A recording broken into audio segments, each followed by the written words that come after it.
Hello everyone, boring movie guy here once again. I'm here to talk about the movie Matchstick Men. Um, this is a film that I have loved since it first came out on DVD. Um, I rented it when it first came out on DVD, and I just was just blown away by it. I wouldn't say I was really blown away by it, but the twist at the end, I did not see it coming, to be honest with you. Um, and that rarely happens to me because I can usually spot a twist coming like a mile away. But this one, it was just like I did not see it coming at all. And I'm sure there's probably people out there that are like, "Oh, you're such an idiot. I could have seen that coming." I'm sorry, but I was like really just into the story of the film. The characters, that I wasn't even focused on like anything else. And yeah, I don't want to give away the twist just because I know a lot of people out there probably still have not seen the movie. Um, but yeah, Matchstick Men. I believe it came out in about 2002 or three. I remember when it came out. Still in high school. Um, remember, yeah, renting it from. I think it was Hollywood Video. We had a Hollywood Video just down the block here. And yeah, I'd always go rent movies there, and I was like, Nicolas Cage movie. I love Nicolas Cage, so let's go ahead and pick that up. And yeah, like I said, when that ending happened, I was like, oh, what the heck? But yeah, it's in my opinion, it's one of those hidden gem films because man, I'm telling you, people seem to have forgotten this. I know I say that a lot about movies, but this one, in particular, I mean, it stars Nicolas Cage, Sam Rockwell, Bruce McGill from from Animal House. Like I didn't even know it was him until I like looked that up. And then who's and the guy who played the shrink, Bruce Altman. Yeah, I remember him. He was I've seen him in a couple movies. I mostly remember him from the movie Regarding Henry. For some reason, I tend to go back and watch that movie uh, every once in a while. I don't think it's a great movie at all, but it's one of those ones where it's like I gotta just I got nothing to do. I sort of feel like watching this. Let's go ahead and watch that. And then of course Alison Lohman. Oh my God, Alison Lohman. This film probably would not have worked if it wasn't for Alison Lohman because in this film she's supposed to play a 14-year-old girl. I think when she was doing this film she was probably like in her early to middle 20s, and man, she pulls it off really well. Like I didn't even know she was like that old until um till after I watched the movie because there is a scene at the end where they sort of reveal that she is older, but at the same time you're just like, did they just put her in some high heel shoes, make her look grown up? But no, she was actually a lot older than her character, and it was crazy. But yeah, this movie, what's there to say? The story. Nicolas Cage plays a con artist because he doesn't like to be called a con man or a criminal. He likes to be called a con artist because he feels like he puts effort into his mischievous ways. He just doesn't go into a bank with a gun, say, "Hey, give me the money." No, he actually comes up with creative ways of making his money, and that's the thing. Like, it seems like I would think this movie would gain some more fame, especially now, because I think everyone out there has gotten those scam callers, and this film is like is all about those type of guys that are doing those scam calls. So, wonder why this film hasn't sort of made like a little bit of a resurgence because of all that. I mean, everyone, like I know I have gotten a lot of calls, a lot of scam calls. Especially lately, like I've been getting the one where they're telling me that my my car warranty is expiring, and I'm like, I don't even have a warranty on my car, so I don't know what the hell you're talking about. Then I had another one where they said that they had to serve me a summons, and I'm like, well, if you're serving me a summons, you wouldn't be calling me. You've been trying to track me down and hand it to me in person. You wouldn't be calling me. So yeah, we all been getting those scam callers, but this movie like sort of focuses on that type of work. um, but yeah, Nicolas Cage and Sam Rockwell are uh, partners in crime, if you want to say. They just go around scamming people of their money. You'll even see like one moment where they go into like an elderly woman's house and pretend they're like from their federal agents or whatever, acting like they know everything, and they're like, okay, can you write down your bank account number and stuff like that? And of course, you don't. I don't think federal agents would do something like that. Ask for someone's bank account numbers, but whatever. But people do fall for that crap. But yeah, basically Nicolas Cage has OCD, so this is kind of like Nicolas Cage's As Good as It Gets. Jack Nicholson played a OCD guy in As Good as It Gets, but yeah, he has really bad OCD, and he's sort of starting to show his OCD is starting to catch up with him. He's like on jobs, and his eye starts twitching, and he starts to get into one of his fits, and Sam Rockwell, you can tell, is sort of like getting a little sick of him because he hates having to be the one always watching Nicolas Cage and trying to make sure everything goes smoothly. And basically, what happens is Sam Rockwell sort of pitches the idea to Nicolas Cage that there's this really rich guy in town, and he sort of made buddy with him, and he thinks he can scam a pretty good amount of money from this guy, and Nicolas Cage is sort of just like, not now. We're not ready for that.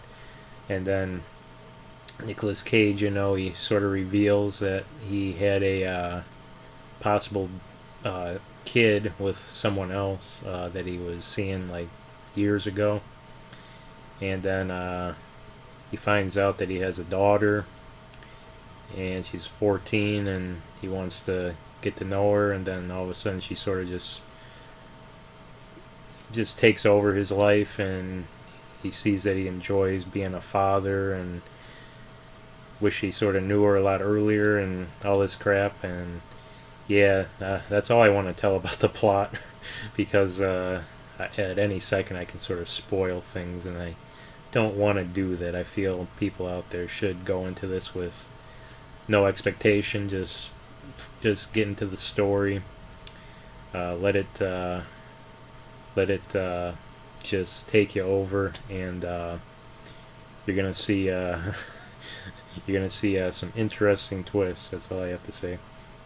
But yeah, I guess I sort of wanted to do this because I wanted to do a little bit of a rant on Nicolas Cage, because lately his movies have not been this good. Like, I don't get it. Like, at this time in his career, Matchstick, man, he was on like this nice little roll, man. He was making like these just great movies, man. Like, he was making, I think even after this, he made movies like Lord of War and The Weatherman, and then I think it was maybe just like a year or two after that. That's when the Wicker Man came out, and that sorta, in my opinion, was the brick wall that Nicolas Cage hit in his career, where it just pow, and it hasn't really jumped over that that brick wall since, man. It's been right there, and it has stayed there, and I just don't get it, man. The guy is just such a great actor. Like, yeah, of course, he gets all these jokes on the internet, all these memes, but at the same time, like, you just watch all that great work he did, like, before The Wicker Man, you're like, wow, this guy was really,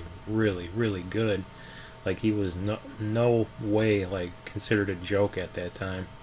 Like, sure, he was, maybe his performances were a little over the top, but it was, like, in that Pacino realm where you actually, it was like a craft. It was like an artist, like, perfecting that hamming it up craft, you know what I'm saying? Like, that's where Pacino is, where he can just ham it up and it still feels like a really good performance. But besides that, like I think yesterday I watched the movie Kill Chain, and oh my god, that movie was fucking terrible. And even before that, I think I watched the Humanities Bureau. That thing was terrible. 211 was horrendous. Oh my god, 211 was so bad. Like I was literally like I had my iPad out and I'm like filming scenes from it, and then I'm like sending them to Matt. Like there's literally a scene where they get into a crash and there's all these guns like firing at him, and then the guy can't get his seatbelt off, and he's like, oh, I can't get my seatbelt off. It was so bad. And then the ending to that, like Nicolas Cage, like it ends so awkwardly. Like he walks into his house and they're having like a surprise party, and all of a sudden he just like, hey, do you have that camera on you? It's like, yep. Then he walks into the room and just goes, let's take some pictures, and then fades to black, credits roll, and it's like,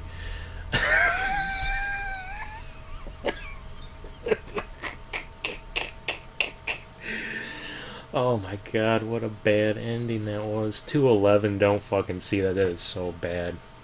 I know there's one more that I think I am forgetting.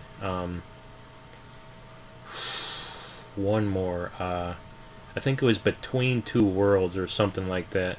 Oh my god, there's like this scene in there where Nicolas Cage, like, he's he's gonna light himself on fire, so he like pours the gas on him, then he goes, and all of a sudden like his body just lights up with flames, and then he's just standing there in flames with like a cigarette, and he goes, and it's like you're already lit on fire. I got a feeling that what happened is the director was like, okay, what's gonna happen is you're gonna light the cigarette, and then you're gonna do this, and then you're gonna light up in flames, and then for some reason, like when he just goes with his lighter, all of a sudden just like I got a feeling there was like a miscommunication between the director and the people doing the special effects, because why would he just, he's on fire, and he goes and he's on fire and he's going,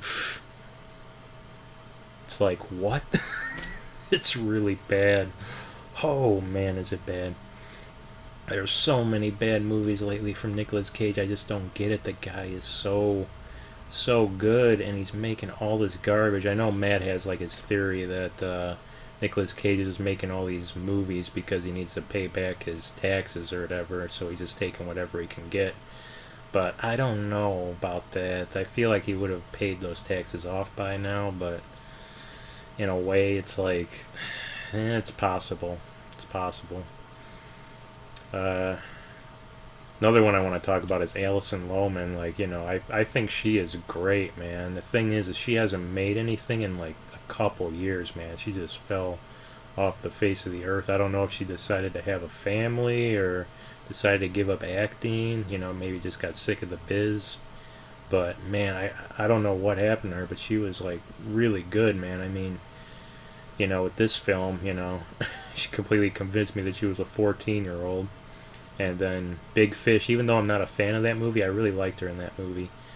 I know I'm probably going to get some hate for that, but I've seen the movie probably like 3 times in my life, and each time I just hate it more and more. So I'm sorry to all those people out there that love the movie Big Fish, but I don't like it.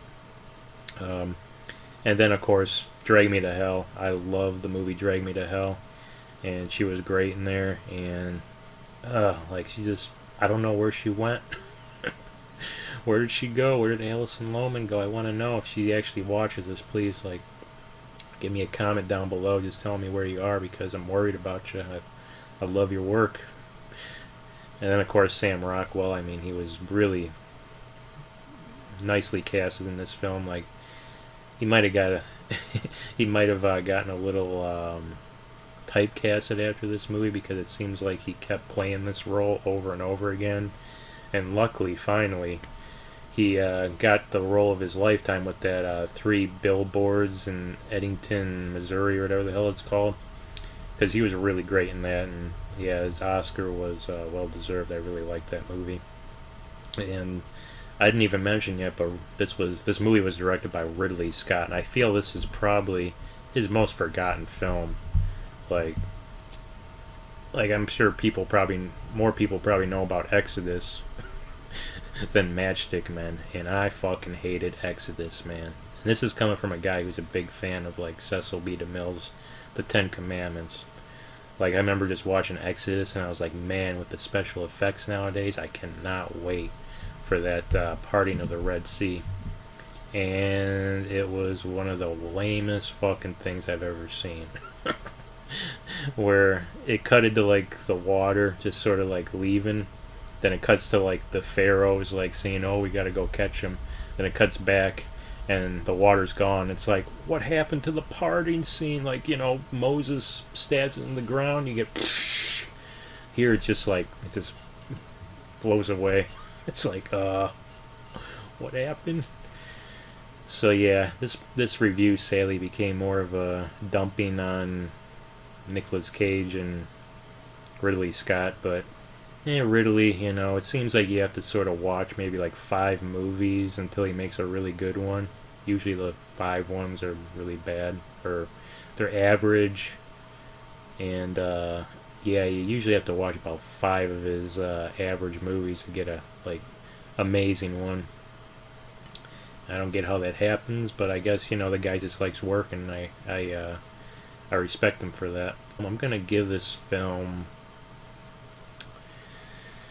Let's go with a 7. No, let's go with just a 8. I wanted to say 7.5, but I'll go with an 8 because, like I said, that ending, that twist ending, you don't see it coming, and I think a lot of people will be shocked as well. And like I said, when a film like their twist ending actually shocks me nowadays, like that's that right there is a big positive, because usually I can see things coming like pretty quick, that something is going to happen at the end, and usually I can tell what it's going to be. This one was one of those ones where I think it was just the story was told really well, and I was like so focused on like where the story was going that I wasn't really looking around and looking for little hints at things, and that probably like clouded my my judgment when I was watching, and all of a sudden when it happened, it was just like it's like, whoa, what the hell happened there, man? I wasn't even like expecting something like that to happen. What the hell? So yeah, go see this. I think it's worth a watch. And if you were shocked as much as I am about that ending, I think it's definitely worth a second watch after that, so you can sort of see how what happened actually makes sense. Like, this is actually nicely put together, because when you do go back and watch it that second time, you realize, oh yeah, that's, I definitely see the little hints there. So yeah, go ahead and watch this film. I think you'll enjoy it.